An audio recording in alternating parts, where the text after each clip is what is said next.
Hello students, welcome again to the world of accountancy. This is Amit sir, your accountancy teacher.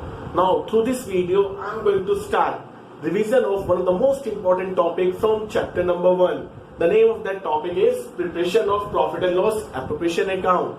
But before I start, I'll suggest you all to please like and subscribe my channel.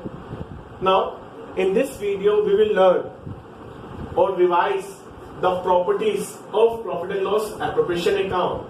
It means a statement which shows distribution of profit, and nature of profit and loss appropriation account is of nominal. Now as you remember that profit and loss appropriation account commenced from the place where profit and loss account ends. It shows the distribution of profit between partners.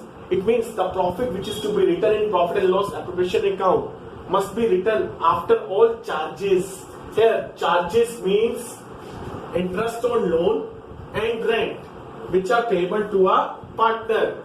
Next, after that we will write any income which is to be received from the partner in form of interest on drawing, and interest on drawing we discussed in last class.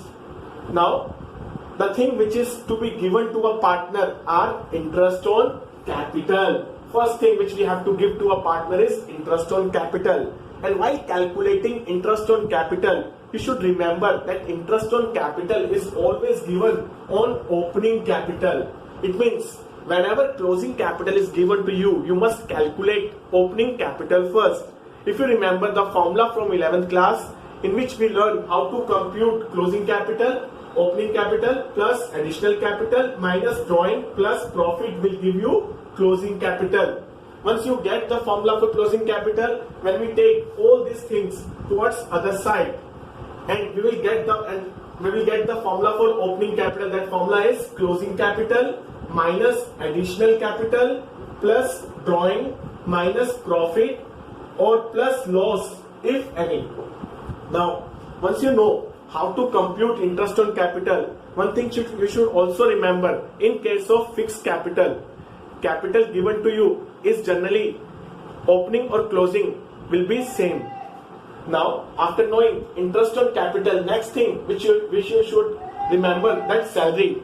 In case of salary, you must read question carefully and try to search the word used such as per annum or per month.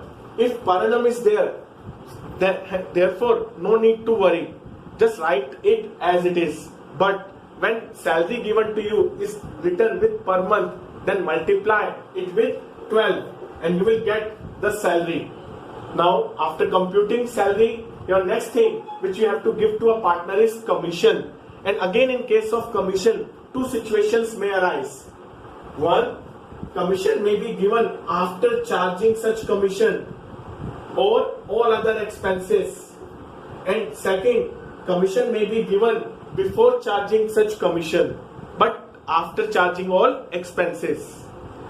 For example, if when we add this side and subtract all these items such as interest on capital, salary and reserve to a partner, the amount which we get is known as profit before commission.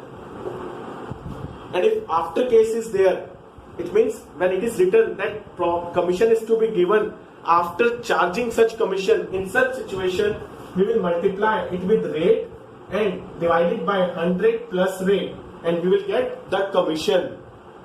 And if in question it is given that commission is to be paid after charging all necessary items but before such commission, in such situation commission will be calculated profit before commission into rate by 100, and the balancing figure if comes on debit side, it means if your credit side is greater than debit side, then we will say profit, and that profit will be distributed between partner in their profit sharing ratio.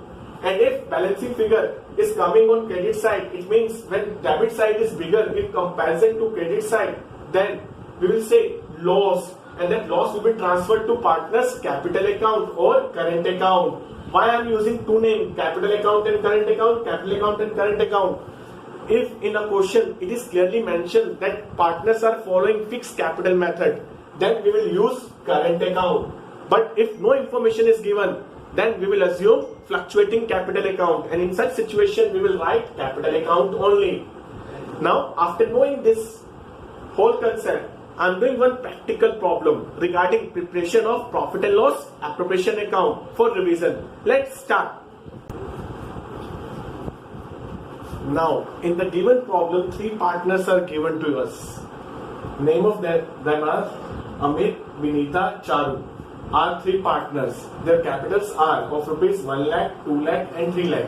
No special information is given regarding nature of capital. So we will assume fluctuating capital. It means we will pass all the adjustment regarding P&L appropriation account through partners capital account only. Now, according to the question, we have to give first interest on capital at 5%. And if no information is given regarding capital, we will assume the capital given to us is opening capital, and we will compute interest on it.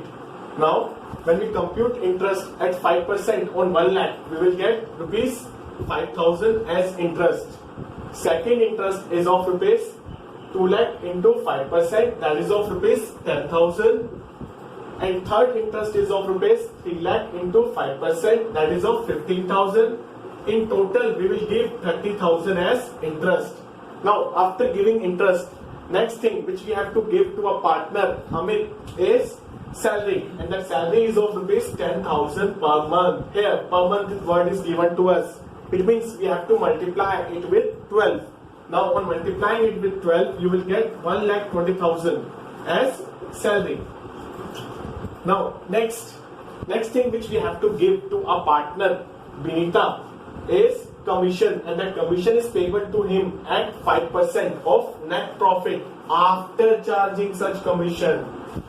As you remember, whenever afterward is given, that formula which we have to use for commission is profit before commission into rate upon 100 plus rate. But in the given situation, it is clearly written to us that we have to give commission on net profit. So here, in place of profit before commission, we will write net profit. Now, by putting the values 5 lakh as profit, which is given here, rate of commission is 5%, and by dividing it by 105, that 105 comes by adding 100 plus 5, we will get 23,810 as commission, which is payable to Vinita. Now, after writing commission, next thing which we have to write is net profit, and the net profit is of rupees 5 lakh. Now, once we write everything, one more thing which we have to give to the transfer to the general reserve, that is 10% of net profit would be transferred to general reserve. Now, profit given to us is of rupees 5 lakh, and that 10% of that is 50,000. Now, nothing else is remain. We must balance both sides, and when we balance both sides, we will see that 276,190 will come as distributable profit, and that profit is to be distributed in profit sharing ratio. But in the given problem, no such ratio is given to us, and when no ratio is given, then we will distribute profit in equal ratio. Therefore, we will divide this profit in equal ratio. When we divide it by 3, we will get 920634A, 920634B, and 920644C. Now, that's it, and goodbye. In next class, we will do revision for chapter number 2. Thank you.